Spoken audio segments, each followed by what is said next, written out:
cas, c'est un sentiment de joie. Je suis très contente et je pense que en regardant déjà notre président de la transition, il a choisi d'abord un premier ministre, vraiment un homme qui bosse. Et moi, j'aime les bosseurs. Et je sais que le professeur Adrien Moungo est un grand bosseur.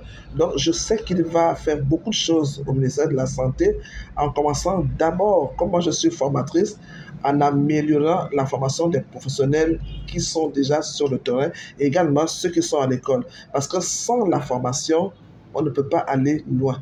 Et surtout, penser à nos jeunes diplômés qui sont encore dans le chômage. On ne peut pas sortir autant de sages-femmes. Nous avons plus de 900 sages-femmes qui sont sorties, mais elles n'ont pas de boulot. Et également des jeunes médecins, des techniciens un peu partout. Et je sais que le ministre est conscient, il est soucieux de cela et ce sera quelque chose qui va très vite arranger. Mais j'insiste, il faut que le Gabon essaie de mettre sur pied un développement professionnel continu du personnel. Lorsqu'on rentre dans un niveau, on doit s'améliorer pour avoir des compétences beaucoup plus compétitives. Et je sais qu'il pensera à cela parce que sans les compétences, on ne peut pas améliorer nos indicateurs de santé. La mortalité maternelle est en baisse au Gabon. On voit qu'il y a quand même eu des efforts, mais avec le nouveau ministre, on fera beaucoup plus d'efforts. Parce que je veux vraiment qu'il mette l'accent sur la formation, sur la démarche qualité, sur l'amélioration de la pratique des soins. Et j'attends beaucoup. Comme je le connais, je sais que ce sera fait.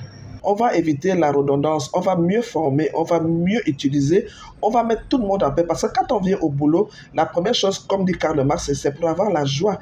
Donc, le personnel doit être satisfait au sein de leur exercice professionnel. Et je sais que ce sera fait.